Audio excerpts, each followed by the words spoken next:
ကဘာဂျိုရဲ့တက်တော်ဆောင်ကြီးဂျူပီတာဟာနေအဖွဲ့အစည်းမှာနှစ်ပေါင်း4.5ဘီလီယံကလေးကပထမဆုံးထွက်ပေါ်လာခဲ့တဲ့ဂျိုတစ်ခုပါကဘာဓာတ်17ဆကန်ပိုကျဲပြီးတခြားဂျိုတွေအကုန်လုံးပေါင်းလိုက်ရင်တော့သူက2ဆလောက်ပိုလေးနေတုံးပါပဲ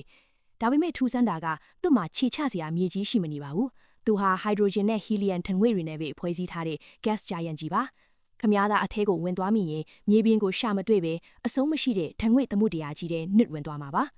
ပြီးတော့ဂျူပီတာရဲ့မျက်နှာပြင်တော်မှာအနီရောင်အဆက်ကြီးတစ်ဆက်ကိုတတိထားမိလားတော့မသိဘူး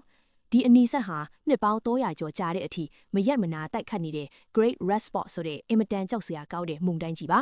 သူရဲ့လေထိုင်နှုန်းဟာတနအီမိုင်400ကျော်တာကြောင့်ကမ္ဘာပေါ်ကအပြင်းထန်ဆုံးဟာရီကိန်းထက်တောင်နှစ်ဆခွဲမကပိုပြင်းပါတယ်ဂျူပီတာမှာဂျိုရန်လပေါင်း89စင်းတောင်ရှိပါတယ်ဒီထဲကအထူးခြားဆုံး3စင်းကတော့နံပါတ်1 IO လို့ခေါ်တဲ့တကိုယ်လုံးမီးတောင်တွေနဲ့ပြည့်နေတဲ့ဂျိုရဲ့နံပါတ်2အနေနဲ့ Gemini Mid လို့ခေါ်တဲ့ဗုဒ္ဓဟူးဂျိုထက်ကြီးတဲ့နေအဖွဲ့အစည်းရဲ့အကြီးဆုံးလဖြစ်ပြီးနောက်ဆုံးတစ်ခုကတော့ယူရိုပါအမီရတဲ့ရေကိုက်ပြက်တောင်မှာသမုဒ္ဒရာတွေရှိနေလို့အသက်ဇီဝရှိနိုင်တယ်လို့ယူဆရတဲ့ဂျိုတစ်ခုပါဂျူပီတာမှာအရန်ပြင်းထန်တဲ့ဆွဲငင်အားရှိပါတယ်ဒါဟာကမ္ဘာအတွက်တော့ကံကောင်းပါပဲဘာလို့လဲဆိုတော့အာကာသတွေကနေကမ္ဘာစီလာမှန်နိုင်တဲ့ခြေတံခွန်တဲ့ဂျိုသိန်းဂျိုမွားတွေကိုဂျူပီတာကသူ့ရဲ့ဆွဲငင်အားနဲ့ဖမ်းယူလိုက်ပြီးသူ့စီပဲလာအောင်လုပ်လိုက်လို့ပါသူသာမရှိရင်ကမ္ဘာဟာအာကာသကြောက်တုံးကြီးတွေကြောင့်ပျက်စီးသွားတာကြာလာပါပြီ